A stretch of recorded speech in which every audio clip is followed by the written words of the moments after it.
Parole de Dieu quotidienne. Job est béni une fois de plus par Dieu et n'est plus jamais accusé par Satan.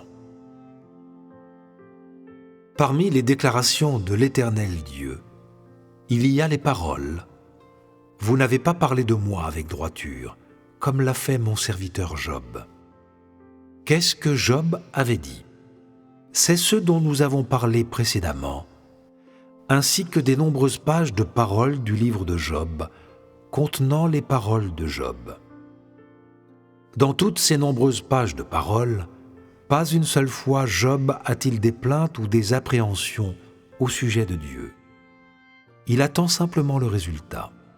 C'est cette attente qui est son attitude d'obéissance, grâce à laquelle, et grâce aux paroles qu'il a dites à Dieu, Job a été accepté par Dieu. Quand il a enduré des épreuves et souffert des difficultés, Dieu était à ses côtés. Et bien que ces difficultés n'aient pas été atténuées par la présence de Dieu, Dieu a vu ce qu'il souhaitait voir et a entendu ce qu'il souhaitait entendre. Chacune des actions et des paroles de Job a atteint les yeux et les oreilles de Dieu. Dieu a entendu et il a vu. C'est un fait. La connaissance que Job avait de Dieu et ses pensées au sujet de Dieu dans son cœur en ce temps-là, pendant cette période, en fait, n'était pas aussi spécifique que celle des gens d'aujourd'hui. Mais dans le contexte de l'époque, Dieu a quand même reconnu tout ce qu'il a dit, parce que son comportement et les pensées dans son cœur et ce qu'il a exprimé et révélé suffisaient pour satisfaire ses exigences. Pendant que Job était soumis à des épreuves, ce qu'il pensait dans son cœur et résolvait de faire démontrait à Dieu un résultat satisfaisant pour Dieu. Et ensuite, Dieu mit fin aux épreuves de Job. Job émergea de ses ennuis et ses épreuves étaient disparues et ne lui sont plus jamais arrivées.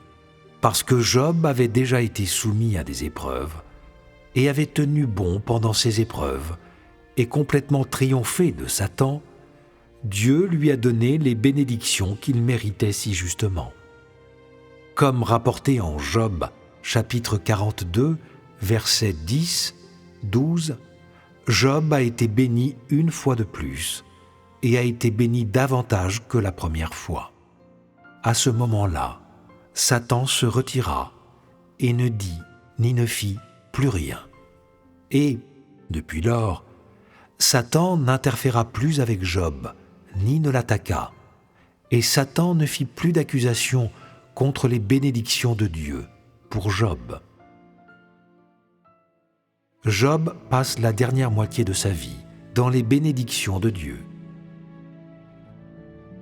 Bien que ces bénédictions de ce temps-là se soient limitées aux brebis, au bétail, aux chameaux, aux biens matériels, etc., les bénédictions que Dieu souhaitait accorder à Job dans son cœur étaient beaucoup plus grandes. À ce moment-là, avait-on mentionné le genre de promesses éternelles que Dieu souhaitait accorder à Job? Dans ces bénédictions de Job, Dieu n'a pas mentionné ou fait allusion à sa fin. Et peu importe l'importance ou la place que Job occupait dans le cœur de Dieu, en somme, Dieu exerçait du discernement dans ses bénédictions. Dieu n'a pas annoncé la fin de Job. Qu'est-ce que cela signifie? En ce temps-là, alors que le plan de Dieu n'avait pas encore atteint le stade de la proclamation de la fin de l'homme, le plan n'était pas encore entré dans la phase finale de son œuvre. Dieu ne mentionna pas la fin, accordant simplement des bénédictions matérielles à l'homme. Ce que cela signifie, c'est que la seconde moitié de la vie de Job fut vécue parmi les bénédictions de Dieu, ce qui le rendait différent des autres. Mais, comme eux, il vieillit, et comme toute personne normale, le jour vint où il fit ses adieux au monde. Ainsi, il est rapporté que « Et Job mourut âgé et rassasié de jours. » Job, chapitre 42, verset 17. Quel est le sens de « mourut rassasié de jour » ici? Dans l'ère avant que Dieu proclame la fin pour les gens, Dieu a fixé une espérance de vie pour Job. Et quand cet âge fut atteint, il a permis à Job de quitter naturellement ce monde. De la deuxième bénédiction de Job jusqu'à sa mort, Dieu n'a pas ajouté d'autres difficultés. Pour Dieu, la mort de Job était naturelle et aussi nécessaire. Elle était quelque chose de très normal et ni un jugement ni une condamnation. Pendant qu'il était vivant, Job adorait et craignait Dieu. En ce qui concerne sa fin après sa mort, Dieu n'a rien dit et n'a fait aucun commentaire à ce sujet. Dieu est judicieux dans ce qu'il dit et fait. Et le contenu et les principes de ses paroles et de ses actions sont conformes avec l'étape de son œuvre et avec la période dans laquelle il œuvre. Quel genre de fin quelqu'un comme Job avait-il dans le cœur de Dieu? Est-ce que Dieu avait pris une quelconque décision dans son cœur? Bien sûr. Seulement, c'était inconnu de l'homme. Dieu ne voulait pas le dire à l'homme, et il n'avait aucune intention de le dire à l'homme. Et ainsi, parlant superficiellement, Job mourut rassasié de jour, et telle fut la vie de Job. La valeur vécue par Job au cours de sa vie.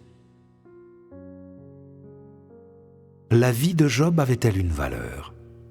Où était la valeur? Pourquoi dit-on qu'il a vécu une vie de valeur? Pour l'homme, quelle était sa valeur?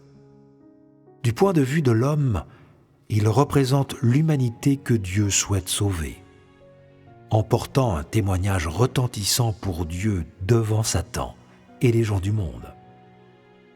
Il a accompli le devoir censé être accompli par une créature de Dieu et a donné l'exemple et a servi de modèle pour tous ceux que Dieu souhaite sauver, permettant aux gens de voir qu'il est tout à fait possible de triompher de Satan en se fiant à Dieu. Et pour Dieu, quelle était sa valeur?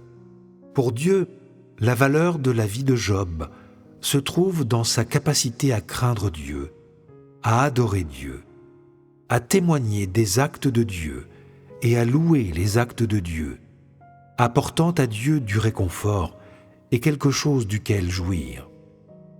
Pour Dieu, la valeur de la vie de Job était aussi dans la façon dont, avant sa mort, Job a subi des épreuves, a triomphé de Satan et a rendu un témoignage retentissant à Dieu devant Satan et les gens du monde, glorifiant Dieu parmi les hommes, réconfortant le cœur de Dieu et permettant au cœur désireux de Dieu d'observer un résultat et de voir de l'espoir. Son témoignage a établi un précédent concernant la capacité de tenir bon dans son témoignage pour Dieu et le pouvoir de couvrir Satan de honte au nom de Dieu dans l'œuvre de gestion de l'humanité par Dieu. N'est-ce pas la valeur de la vie de Job? Job a apporté du réconfort au cœur de Dieu. Il a donné à Dieu un avant-goût du plaisir d'être glorifié et a fourni un merveilleux début au plan de gestion de Dieu. Et dès lors, le nom de Job est devenu un symbole pour la glorification de Dieu et un signe que l'humanité a triomphé de Satan. Ce que Job a vécu au cours de sa vie et son triomphe remarquable de Satan sera toujours chéri par Dieu, et son intégrité, sa droiture et sa crainte de Dieu seront vénérés et imités par les générations à venir. Il sera toujours chéri par Dieu comme une perle impeccable et lumineuse, et il est aussi digne d'être chéri par l'homme.